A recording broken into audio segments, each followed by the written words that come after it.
la biblioteca de Alejandría y pidió que se le llevaran los textos de todo el mundo conocido para traducirlos al griego y tenerlos en la biblioteca. Entonces, de Jerusalén el sumo sacerdote envió 70 ancianos, por eso es conocido, 70 eruditos, es conocido como la versión de los 70, según se dice que ellos tradujeron, ya algunos le han puesto que en 70 días.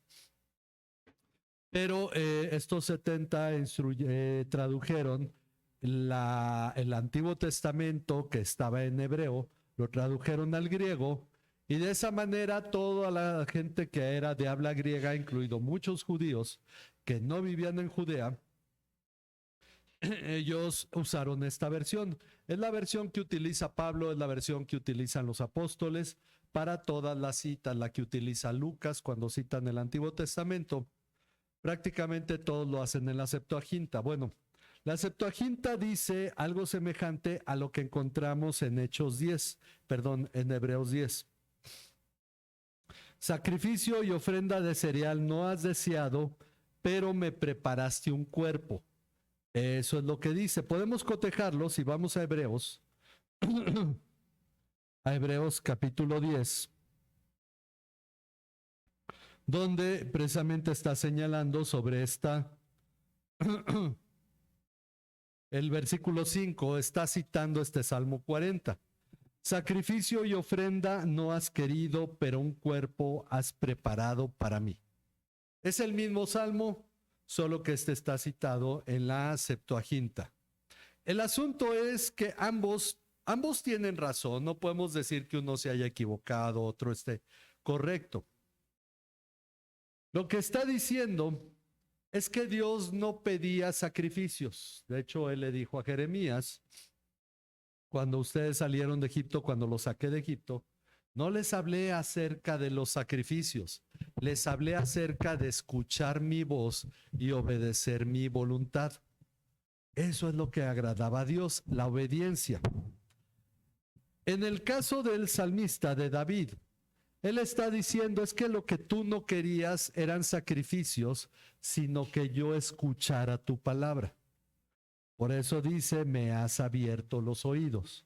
En el caso de la traducción al hebreo, del griego, perdón, y que leemos ahí en Hebreos 10:5, el sacrificio y ofrenda ya no se refiere a la voz de David, sino a la voz de Jesucristo que dice, sacrificio y ofrenda de cereal no has deseado, pero me preparaste un cuerpo. ¿Para qué le preparó el Padre a Jesucristo un cuerpo? Para hacerse humano. Y entonces Él vino a la tierra para obedecer, para hacer la voluntad de Dios. En el rollo del libro estaba escrito, esto ya estaba profetizado, que Jesús vendría. Me deleito en hacer tu voluntad.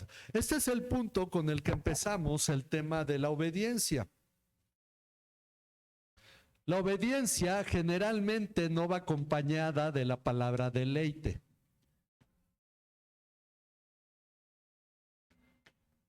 Cuando se habla de obediencia, por lo general se habla de imposición, ¿sí o no?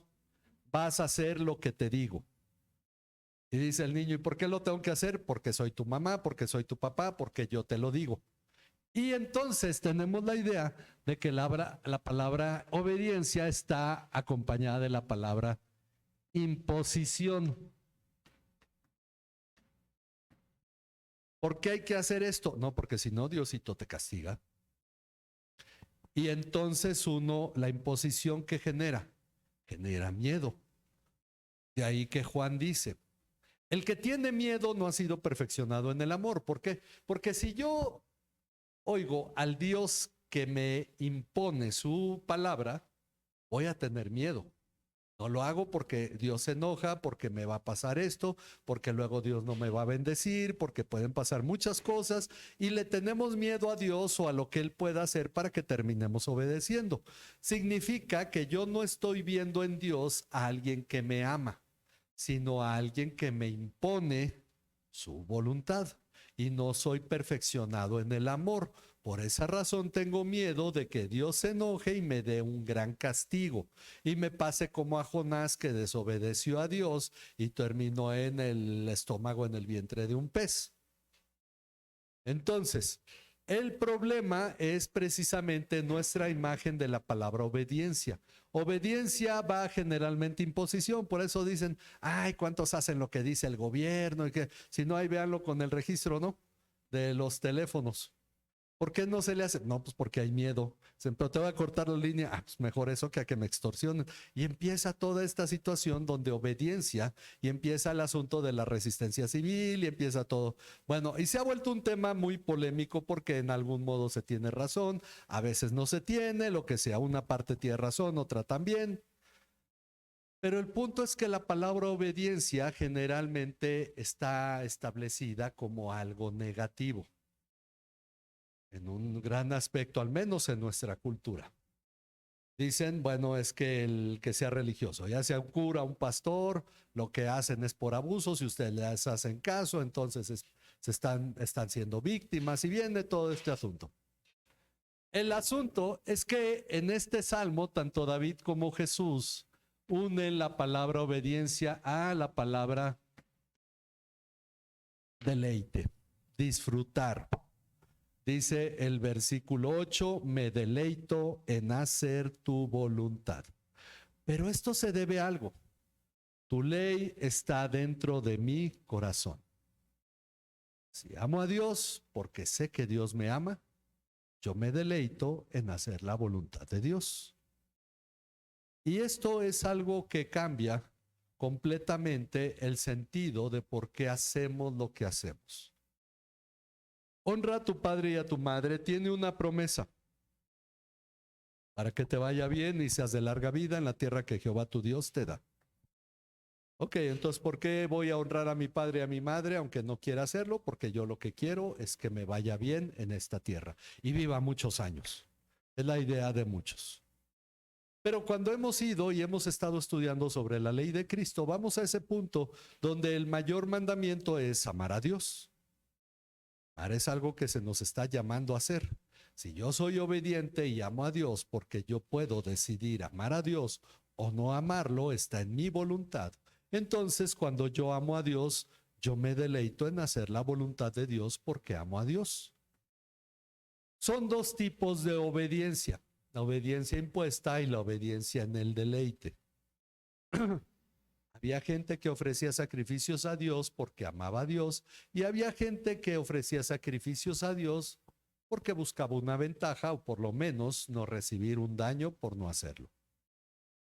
Esa es la gran diferencia. Actualmente es eso. Hay gente que ofrenda porque ama a Dios, diezma porque ama a Dios y le quiere honrar.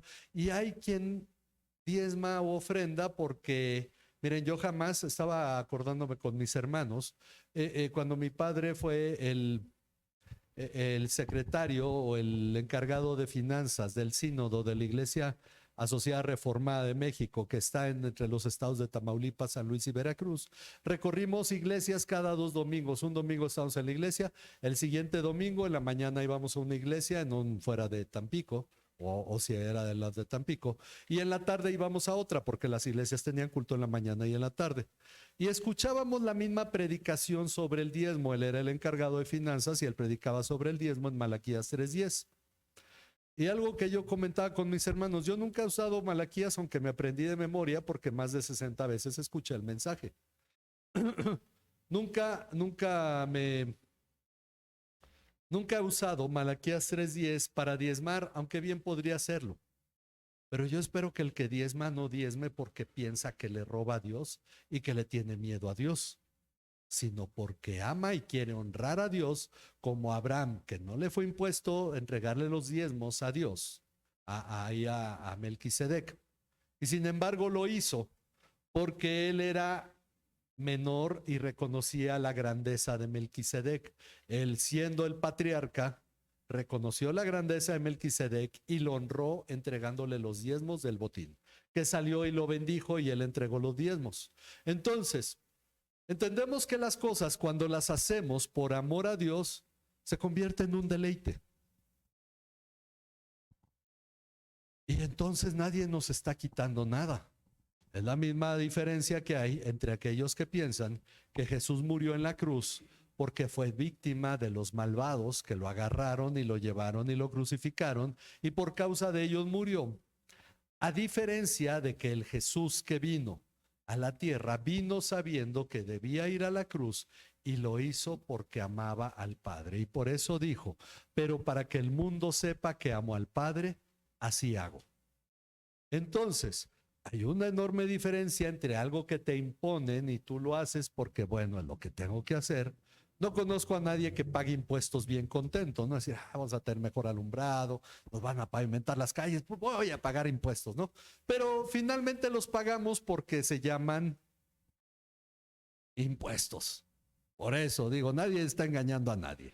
Está impuesto y hay que pagarlo. Bueno, pero cuando uno da por amor, porque en realidad desea el bien de aquella persona que le está mandando algo y que Dios sea glorificado, entonces puede decir como David y puede decir como Jesús en estas palabras, me deleito en hacer tu voluntad. Es muy, muy diferente.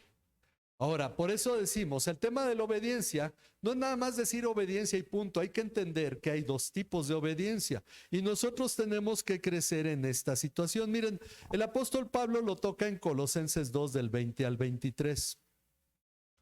Colosenses 2 del 20 al 23. Todos hemos vivido bajo imposiciones religiosas en algún modo. Existe algo llamado la liturgia reformada, el principio regulador. El principio regulador dice que en el culto solo se debe hacer lo que está indicado en la Biblia. Existe el principio, se me va el nombre del otro principio, luego, como no los anoto, el que establecía Lutero que decía, no, en el culto se puede hacer lo que no está prohibido en la Biblia. Entonces de ahí viene esa discusión entre dos tipos de liturgia. Si en la Biblia dice que podemos aplaudir, pues en el culto podemos aplaudir, ¿verdad? Pero nunca discutan con un reformado sobre eso, ¿ok? Aunque ya muchas iglesias reformadas aplauden, ¿no? Todas las que entramos a la iglesia, el RCA, ahí están, aplaude, todos bien contentos, ¿no? Entonces, bueno, pero es cierto, la Biblia lo dice, pero un reformado dirá es que en la Biblia no está permitido esto y no se habla de esto, aquello. Hay discusiones luego, pero uno puede seguir ese tipo de liturgia y no amar a Dios. Entonces, uno es obediente no porque ame a Dios. Muchos son obedientes porque aman su enseñanza, la que les fue dada. Mucha gente hace las cosas porque así me enseñó mi abuelita, porque así me enseñaron mis papás y yo lo hago por recuerdo a ellos, porque me tiene a mí una cultura en algún modo lo que hago. Pero la realidad es que cuando hacemos las cosas con sentido, es porque hemos entendido la razón por la que hacemos lo que hacemos y el motivo correcto es el amor. Pero en las cuestiones de fe, decíamos, religiosas, Colosenses 2 nos dice, versículo 8, miren que nadie los haga cautivos por medio de su filosofía y vanas sutilezas, según la tradición de los hombres, conforme a los principios elementales del mundo y no según Cristo. Cuida que las cosas que tú haces y apruebas no sea por una imposición humana, sino por un entendimiento de Cristo.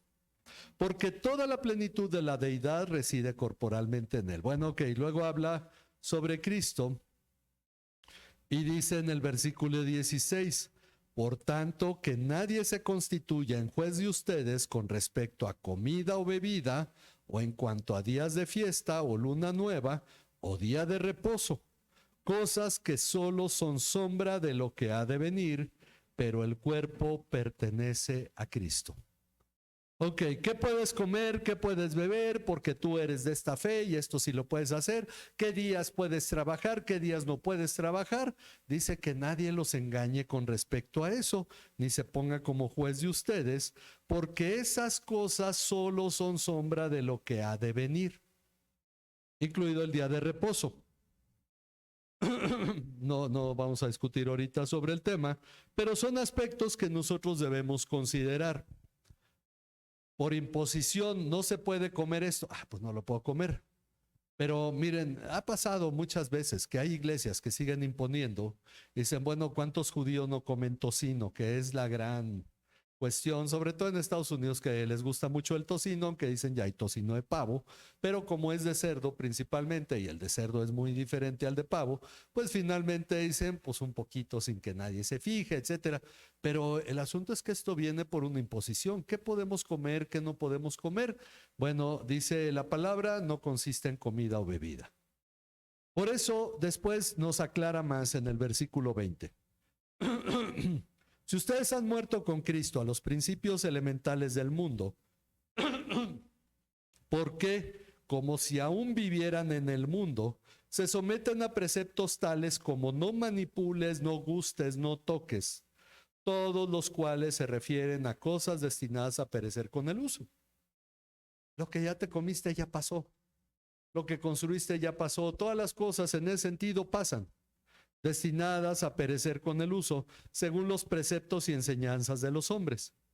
Tales cosas tienen a la verdad la apariencia de sabiduría en una religión humana, en la humillación de sí mismo y en el trato severo del cuerpo, pero carecen de valor alguno contra los apetitos de la carne.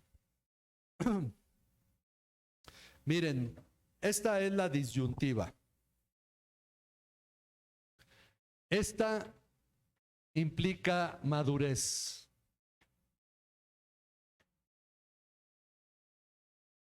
Esta implica, finalmente, tradición, podríamos ponerle.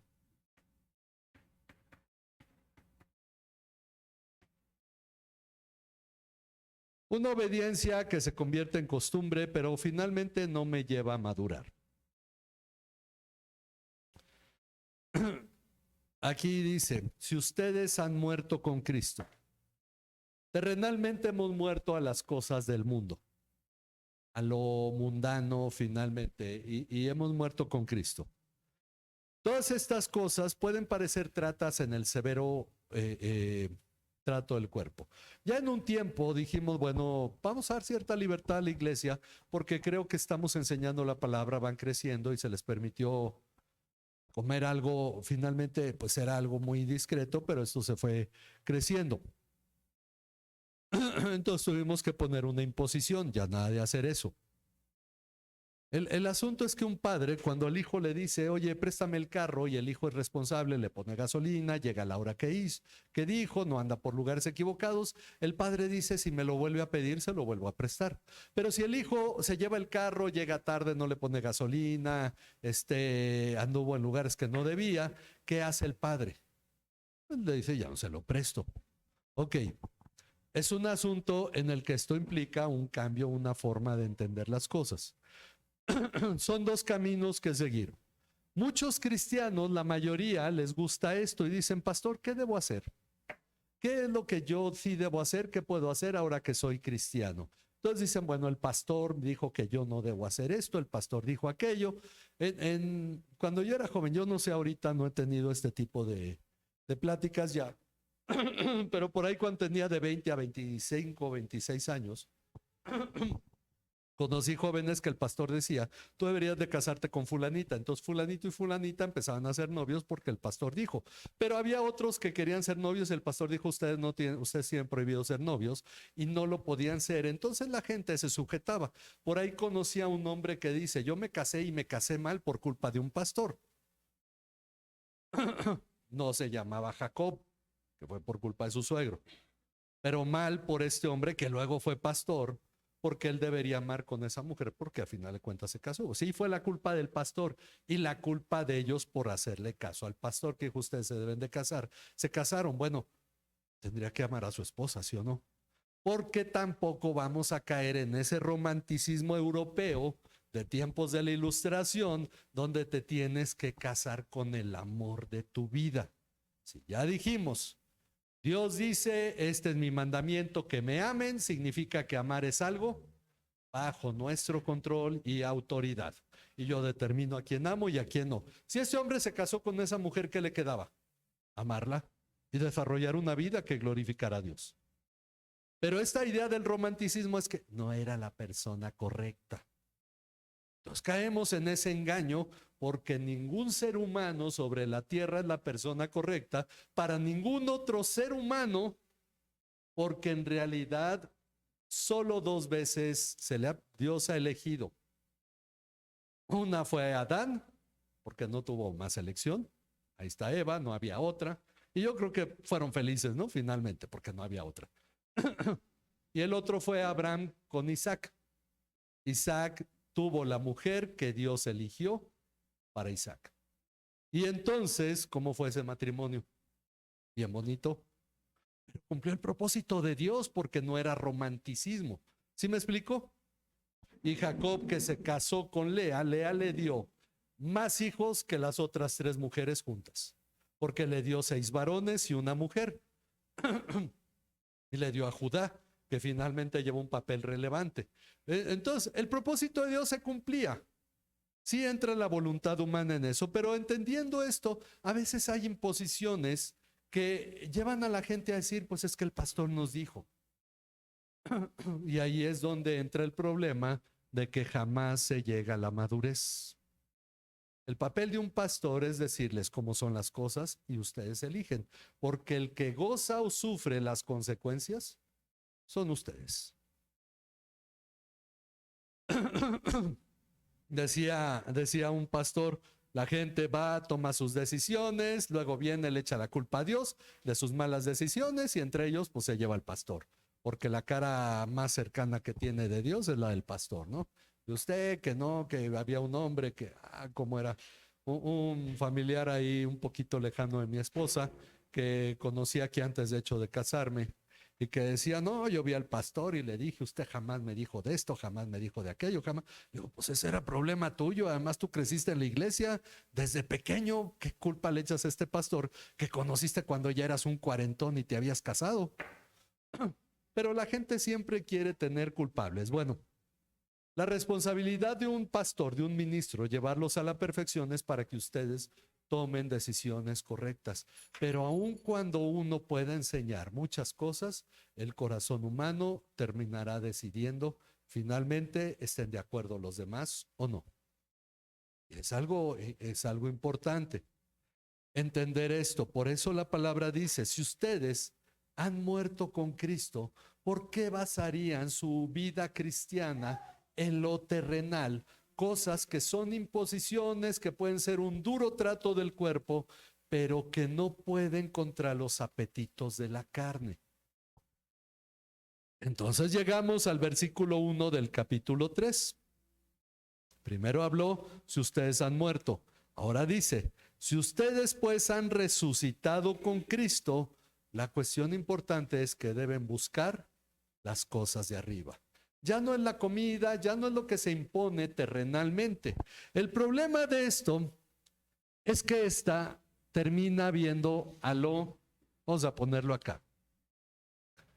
La obediencia impuesta mira a lo terrenal. Ok, pongo un ejemplo. Lleguen todos temprano y ponemos una técnica para llegar todos temprano. ¿A generar eso madurez? La gente va a llegar temprano porque hay una regla, porque se impuso, porque finalmente hay consecuencias y la gente llega temprano, pero no llega temprano al culto por amor a Dios. Sin embargo, si yo enseño sobre el culto, sobre la adoración a Dios, como lo estamos haciendo ahorita, y les enseño lo que es amar a Dios, ¿qué va a pasar al generar esto madurez? Van a llegar temprano, es decir, ya no va a haber una necesidad de una imposición, pero ese finalmente no es el punto, porque el asunto es que la obediencia que trae deleite está enfocada en las cosas de arriba. Todo eso con lo que tú batallas en tu vida, Dios quiere responder a ello. Y para eso tú necesitas conocer a Dios. Toda esa necesidad que hay en tu corazón y que de pronto es una gran carga, a veces la ignoramos, a veces la tenemos enfrente, y que es una carga que buscamos a veces delegarle a alguien más. En realidad Dios no quiere que se la eches a alguien, sino que finalmente tú resuelvas eso. Gracias. para que esto sea algo que genere deleite en ti.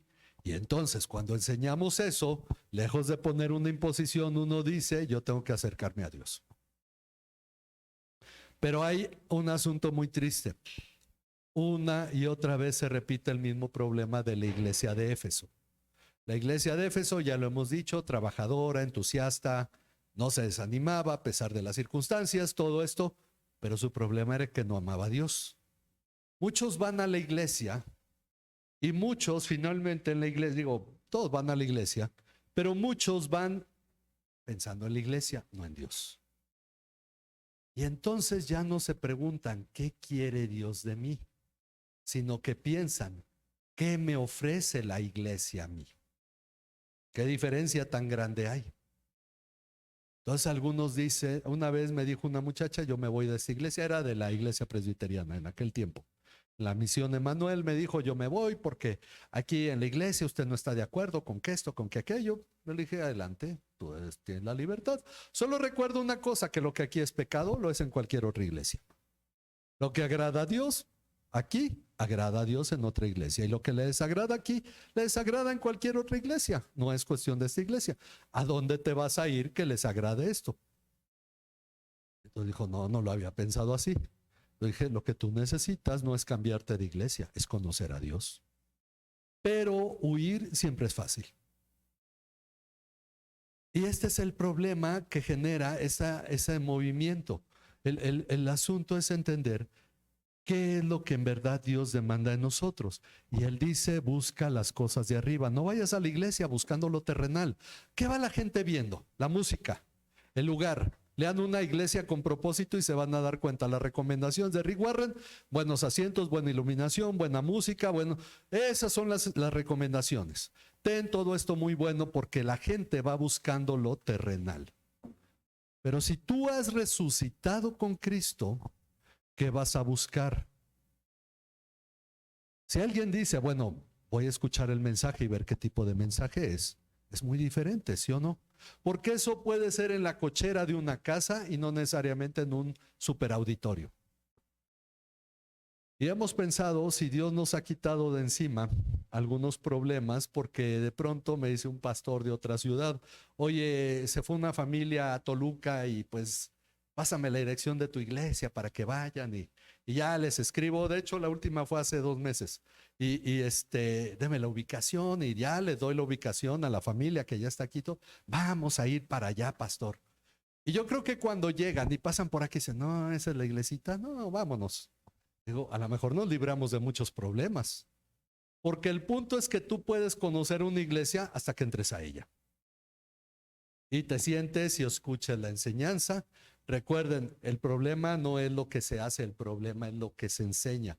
Esa fue la gran diferencia entre la Reforma Protestante y todos los demás movimientos que quisieron reformar la iglesia. El problema no es lo que se haga, sino lo que se enseña, porque lo que se enseña debe ser fruto. Digo, lo que se haga es fruto de lo que se enseña.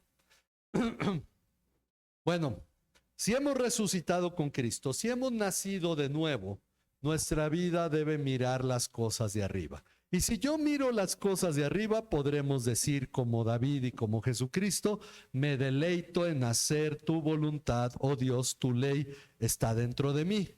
Pero miren, vean qué sutil es la diferencia. Vamos a Números, al libro de Números, capítulo 20.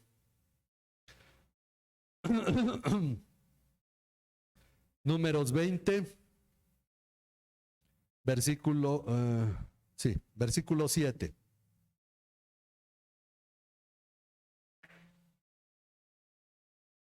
Bueno, voy a leer desde el 6. Dice, entonces Moisés y Aarón fueron delante de la asamblea a la puerta de la tienda de reunión y se postraron sobre sus rostros y se les apareció la gloria del Señor. Y el Señor habló a Moisés, toma la vara y reúne a la congregación, tú y tu hermano Aarón, y hablen a la peña a la vista de ellos, para que la peña les dé su agua. Así sacarás para ellos agua de la peña, y beba la congregación y sus animales. Tomó Moisés la vara de la presencia del Señor, tal como él se lo había ordenado. Y Moisés y Aarón reunieron al pueblo ante la peña, Y él les dijo: oigan ahora, rebeldes, ¿sacaremos agua de esta peña para ustedes? Entonces Moisés levantó su mano y golpeó la peña 2 veces con su vara, y brotó agua en abundancia, y bebió el pueblo y sus animales. Uno podría decir: Moisés obedeció porque finalmente salió agua. Pero noten lo siguiente: el Señor dijo a Moisés y a Aarón: porque ustedes no me creyeron a fin de tratarme como santo ante los ojos de los israelitas, por tanto no conducirán a este pueblo a la tierra que les he dado.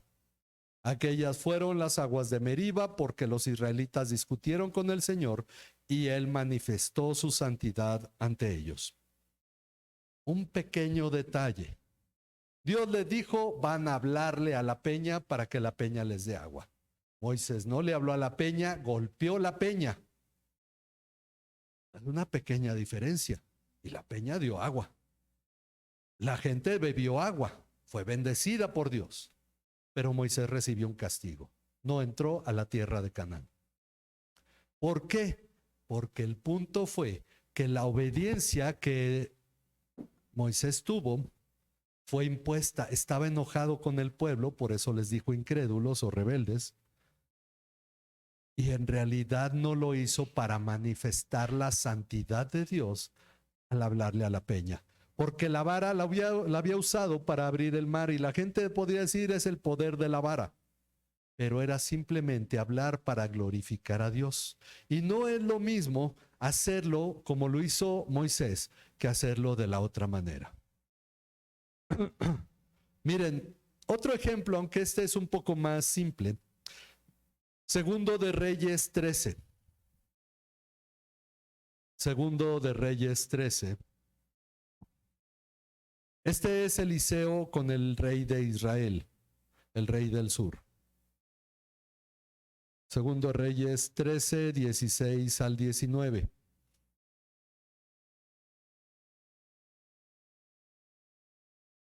Dice, bueno, voy a leer desde el 14 para tener el contexto. Dice: cuando Eliseo se enfermó con la enfermedad de la cual había de morir, Joás, rey de Israel, descendió a él y lloró sobre su rostro y dijo: Padre mío, los carros de Israel y sus hombres de a caballo. Y Eliseo dijo: toma un arco y flechas, y él tomó un arco y flechas. Entonces dijo al rey de Israel: pon tu mano en el arco. Y él puso su mano sobre el arco.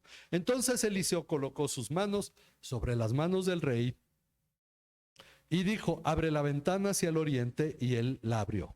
Entonces Eliseo dijo: tira, y él tiró, y Eliseo dijo: flecha de victoria del Señor, y flecha de victoria sobre Aram, porque derrotarás a los arameos en Afec hasta exterminarlos. Entonces añadió: toma las flechas, y él las tomó. Y dijo al rey de Israel: golpea la tierra, y él la golpeó 3 veces y se detuvo. Y el hombre de Dios se enojó con él y dijo: deberías haber golpeado 5 o 6 veces, entonces hubieras herido a Aram hasta exterminarlo, pero ahora herirás a Aram solo 3 veces. Uno dice: bueno, ¿por qué no le explicó al rey? Porque el problema de Eliseo, no de Eliseo, del rey, es que lo que hizo, lo hizo porque Eliseo se lo dijo, pero no porque él tuviera confianza en Dios. No porque él en realidad creyera que Dios iba a actuar a través de su vida. Por esa razón, cuando él golpea, pues solo lo hace pues para satisfacer la demanda de Eliseo, pero no porque él creyera que había algo importante ahí. A lo mejor con sus 3 veces, pero de un corazón sincero hubiera sido suficiente. Pero la llamada de atención de Eliseo es porque lo hizo por una mera imposición. Y entonces le dijo: solo 3 veces vencerás a Aram. Luego los arameos vencieron a los israelitas, pero pudo haberlos destruido. Y vemos muchos casos así en la Biblia. El problema de nosotros hoy es que decimos: bueno, aunque yo no haga lo que agrada a Dios, de todos modos Dios me ama, no me va a hacer nada malo. Y incluso yo he hablado con gente. Una vez me trajeron una familia, otro pastor que me dijo: platique con ellos, yo ya les expliqué, pero ellos dicen es que Dios no castiga. Y esa idea ha corrido mucho. Hay muchas cosas que están mal en las enseñanzas hoy en día, esa familia le llegó de otro lado y tenía esa idea. Pero el punto es que la falta de entendimiento de la obra de Dios produce temor o egoísmo. Hay gente que diezma no porque ame a Dios, sino porque se le ha prometido abundancia. En otras palabras, es egoísmo, es avaricia, es pecado, finalmente lo que motiva a la gente a diezmar y ofrendar. Yo quiero tener más, pues le doy. ¿Por qué la gente bendice a Israel? Equivocadamente por muchos aspectos. Pero ¿por qué bendice a Israel? Para que Dios los bendiga a ellos, ¿no? O sea, a mí los israelitas me importan poco. Pero si él dijo, bendeciría al que te bendijere, Dios bendíceme, para eso los bendigo. Bueno, la próxima semana vamos a hablar de adoración y adulación, porque mucha gente no adora a Dios, adula a Dios. Diosito querido, mira, dame esto. Entonces, muchas veces se cae en eso y a veces la obediencia es para sacar ese tipo de provecho. Pero entonces cuando entendemos que nuestra obediencia, ya dijimos, esta es impuesta, es terrenal, esta es nuestro deleite, es de arriba y por lo tanto es voluntaria y nos lleva a la madurez. Yo obedezco a Dios porque deseo obedecer a Dios, porque amo a Dios. Y es voluntaria porque es por amor. Miren, yo establecí una tesorería en la iglesia por una razón. Quizás a algunos en su momento se les olvidó, se los dije, pero yo establecí una tesorería en la iglesia por una razón. Yo podía diezmar hasta 1,000,000 de pesos y al final del culto, ¿a dónde iba ese dinero? A mí, pues nomás estaba jugando, ¿no? Le metía para sacar, pues sacaba lo mismo que yo metía. Entonces no estoy diezmando a Dios. Algo que después hablamos con los diáconos fue: mi diezmo de lo que dé toda la iglesia ese domingo se lo doy a los diáconos y se empieza a hacer la tesorería. Acá hasta que establecimos una ofrenda semanal para que fuera algo fijo y el excedente, todo lo que quedara, finalmente fuera la tesorería. De tal modo que lo que yo diezmara pasaba también a ser parte de una tesorería. En una ocasión me dijeron en la Alianza de Pastores: pase usted a la ofrenda de los pastores. Y en un momento yo entendí algo de un pasaje. Dice: si tú invitas a los que te invitan, ¿qué haces de bueno? Digo, finalmente tú le haces un bien a alguien que te lo puede pagar y será pagado porque luego te hará un bien a ti. Pero si tú le das a un necesitado que no te puede dar, tú tienes recompensa. Bajo ese pasaje, son palabras de Jesús, ahorita no recuerdo el pasaje, pero pasé y le dije a los pastores, considerando que todos estaban bajo esta misma situación, les dije: usted solo participa de ofrendas, de tiempos de ofrendas en la que usted se va a ver bendecido. Pero en este momento usted va a ofrendar de un dinero que no va a recibir ningún tipo de beneficio porque es para la Alianza de Pastores. Bueno, indirectamente tendrá un beneficio. Así es que usted tiene la oportunidad de ofrendar verdaderamente a Dios, porque de este dinero no va a recibir usted ni un 5. Y esa ofrenda va a ser grata a Dios. Dijo por allá un pastor: no, yo dije, yo ya no voy a dar aquí. Ese día que dijiste eso, hasta pasé y de ahí. Porque la verdad es que tenemos nosotros que hacer las cosas no por conveniencia personal, sino porque amamos a Dios. Ese es el aspecto de la obediencia, porque no es circunstancial. Yo he entendido, no podemos nosotros hacer depender nuestra vida de las cosas como nos vaya bien o mal. El problema muchas veces de enseñar que si tú diezmas mucho, Dios te va a dar más, es de que tu diezmo se vuelve circunstancial. Dios me ha dado más, pues vuelvo a dar, y el día que no te dé, pues ese día no doy. Entonces no es amor a Dios, es un asunto circunstancial. Pero si tú en verdad amas a Dios, puedes decir como Habacuc: aunque la higuera no florezca ni haya frutos en la vid y las vacas sean quitadas del corral, con todo yo me alegraré en Jehová. ¿Por qué? Porque no es un amor circunstancial, es real. porque obedezco por amor. Es el resultado de vivir en comunión con Dios. Miren, por eso siempre, ante toda circunstancia, uno puede decir, me está yendo mal, no sé qué pasa, y uno puede incluso quejarse de la iglesia. Mi pregunta siempre va a ser, ¿cómo es tu comunión con Dios? Porque todo deriva de nuestra relación con Dios. Yo no puedo mirar a los intereses celestiales de arriba si yo no tengo comunión con Dios. Hay gente en la iglesia, tristemente, que no puede mirar más allá de la iglesia. Tiene que mirar a Dios. Si alguien dice, me cambio de iglesia, bueno, considera el punto que no se trata de la iglesia, se trata de Dios. Porque a donde tú te vayas es como el mismo Jonás. Agarró el barco a Tarsis, Dios lo quería en Siria, pero en Asiria. Dios es Dios de Tarsis y Dios de Asiria. Te cambias de iglesia y lo que Dios está trabajando contigo lo va a seguir trabajando. El asunto es tu comunión con Dios. Hay decisiones correctas, hay decisiones equivocadas. Todo depende de cómo tienes tu comunión con Dios. Por eso, el problema de lo terrenal no nos deja mirar a lo celestial. Ah, Dios está transformando mi vida y la familia ya dice, oye, háblanos de tu iglesia, porque empieza a haber cambios en mi vida. Luego hasta alejan esa chamba al pastor, ¿no? Oiga, pastor, vaya y háblele a la familia.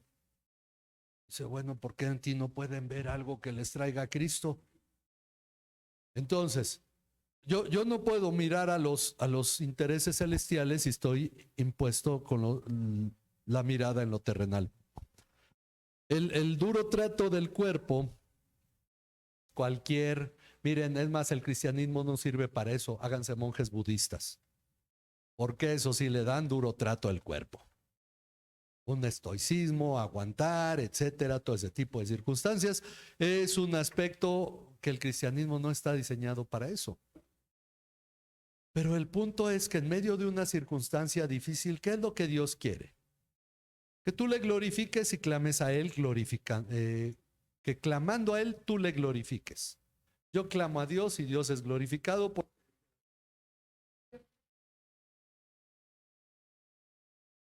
Pero cuando te va bien, ¿qué quiere Dios que hagas? Es como los que dicen, bueno, petición de oración, hermano fulanito, su petición, no, todo me ha ido muy bien. Bueno, entonces no tengo nada que clamar a Jehová, pues gracias a Dios, pues sí de gratitud.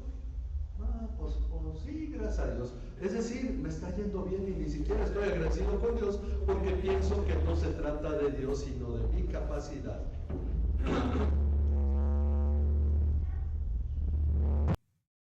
Gracias. Y entonces pensamos, es por mi capacidad que me va bien, pero no tengo nada que agradecer a Dios. Bueno, ese es el problema de poner la mira en las cosas terrenales y no en las cosas de arriba. Sin embargo, el cristianismo real, el que pone la mira en las cosas de arriba, ese tiene una obediencia honesta. Una obediencia honesta es que aquella que te la impongan o no, tú desees hacerla. Es aquella que tú haces porque en verdad tú deseas obedecer. Si tú amas a tu prójimo porque Dios dice ama a tu prójimo y eso no te trae ningún tipo de ventaja, pero aún así lo haces, eso es honesto. Porque miren, los candidatos, los políticos, cuando son candidatos nos aman a todos y están dispuestos a hacer por nosotros lo que sea. Y todos se identifican con nosotros, todos fueron del pueblo, ¿no? Pero ya una vez que están en el cargo, ¿qué pasa? Eso cambia totalmente. Bueno, eso le pasa muchas veces al cristiano en dificultades, porque cuando está en dificultades, Dios, yo te voy a honrar, yo prometo eso, aquello, y cuando sale de dificultades, ¿qué ocurre? Porque muchos dicen, a mí se inclinó, yo mi clamor. Entonces, esa es la parte primera del Salmo 40. Y sin embargo el salmista dice, me deleito en hacer tu voluntad, Dios, porque en verdad estoy agradecido. Miren, hay hermanos que se desaparecen de pronto de la iglesia. Cuando les digo, oiga hermano, no le he visto últimamente, es que he tenido muchos problemas. Ah, pues dígame, es como el enfermo que dice, no he ido al doctor porque he estado enfermo. O sea, tienes muchos problemas, pues párate en la iglesia con mayor razón, busca a Dios, escribe, hermanos, oren porque tengo problemas. Me desaparezco porque tengo problemas. Eso entonces, ¿qué significa? Que no creen en la palabra de Dios, que en realidad no están puestos en la mira de las cosas de arriba. Porque cuando es un tiempo mayor para buscar a Dios, en medio de las dificultades. Y por esa razón tenemos que aprender, pero hay algo que decía alguien, y cuando ya no haya dificultades, la gratitud te debe mantener a ti caminando con Dios. Ahora, sea gratitud o no, puedes decir como los amigos de Daniel, cuando Nabucodonosor les dijo, si no se inclinan ante mi estatua, los aventaré al horno de fuego. Y ellos dijeron, el Dios en el que creemos y al que adoramos nos puede rescatar. Pero aun si no lo hiciera, no nos vamos a inclinar ante la estatua. Dios nos puede sacar adelante. Y si no nos saca adelante, de todos modos seguiremos amando a Dios. Porque muchos cristianos sí murieron en las fauces de leones en el circo romano y Dios no los rescató. Porque muchos cristianos murieron en la hoguera en los tiempos de la Inquisición y Dios no los rescató. Pero ellos murieron adorando a Dios. Miren, yo les puedo decir algo, este es mi testimonio. Ser pastor para mí ha sido difícil. Yo dejé un empleo estable con un buen sueldo, en una situación cómoda económica cuando yo tomé el ministerio y ha sido difícil. Pero si me hubieran dicho en aquel entonces todo lo que iba a vivir en el ministerio, yo hubiera seguido adelante con el ministerio. Porque no lo hice por cómo me iba a ir, sino porque entendí que Dios me llamaba a hacerlo y a caminar con Él en esto. Y no sé cómo vayan a ser los siguientes años de mi vida, porque no sé si Dios me va a dar abundancia o no me va a dar abundancia, pero no lo hago por eso. Y por esa razón yo tengo claro, y yo he puesto esto en mi corazón, el tiempo que ustedes estén en esta iglesia, yo voy a dar lo máximo de lo que yo pueda formar en ustedes, porque si un día se van, que se vayan con una formación que Dios me permitió hacer en ustedes. Tengo eso yo muy claro. Finalmente es la labor de Dios, no la mía. Así es que vayamos a 2 Corintios 10 para terminar. 2 Corintios 10, del 3 al 6.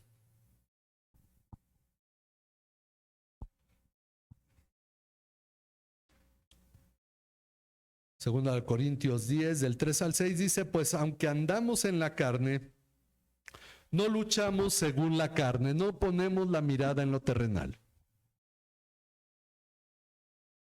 Porque las armas de nuestra contienda o de nuestra milicia no son carnales, es decir, no peleamos con lo mismo, la mercadotecnia, el hacer rifas, el hacer estos...